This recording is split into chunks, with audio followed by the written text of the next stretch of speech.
All right, ladies and gentlemen, on to our next story of the day, shall we? So, y'all remember that debacle from a couple months ago where, the Republicans basically couldn't pick a Speaker of the House for 2 weeks?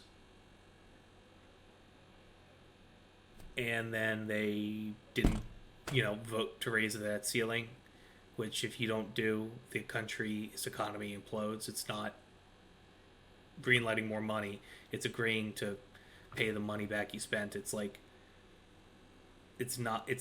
you taking out a loan and then the bank coming to ask you to pay you back, versus it's not like a credit card or something.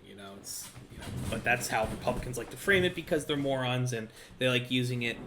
They think their voters are stupid, and unfortunately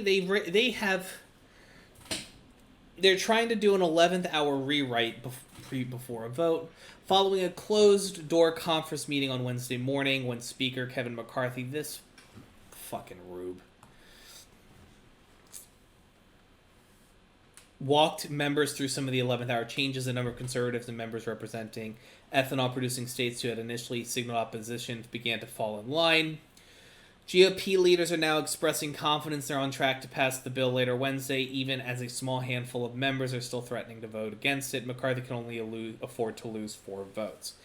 In an optimistic sign, GOP leaders appears to have flipped one no vote to supporting the legislation with Rep. Nancy Mance from South Carolina, who said as early as Wednesday morning she opposed the measure. "I feel heard by the Speaker, and I support the debt ceiling vote today because he listened to my concerns. Passing the measure, which is dead on arrival in the Democratic-led Senate, is primarily aimed at boosting McCarthy's negotiating stance with Democrats and was a key part of GOP leadership's pitch to skeptical members. If McCarthy can unite his conference and force a bill through the chamber, it would be a symbolic win for GOP leadership as the country approaches its default deadline as soon as the summer." So I want to remind everybody that probably 30% of Americans, there's a lot of Americans are going to get, if this fails and we're not able to hit the default deadline, if we default on our debts, the world economy crashes. Not just milk and eggs going to be like $10 a pop.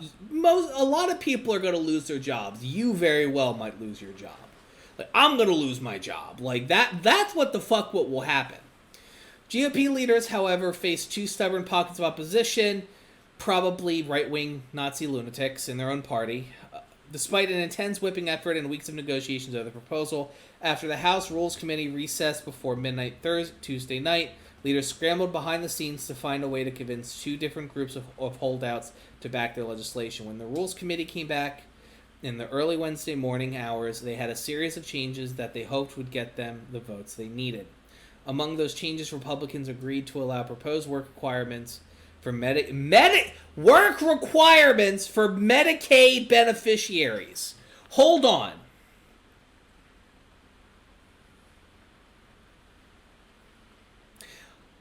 Is Medicaid old people? Medicare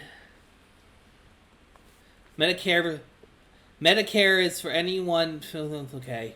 So Medicaid is a joint that gives health coverage people. So basically, they're forcing people who can't work to work.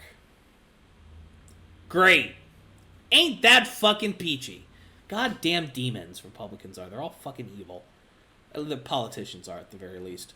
Among these changes, Republicans agreed to allow proposed work requirement. The top Republicans also agreed to remove a repeal of certain tax breaks for biofuels like ethanol, an issue that prompted furious opposition from 4 Iowa Republicans and other Midwestern lawmakers. God.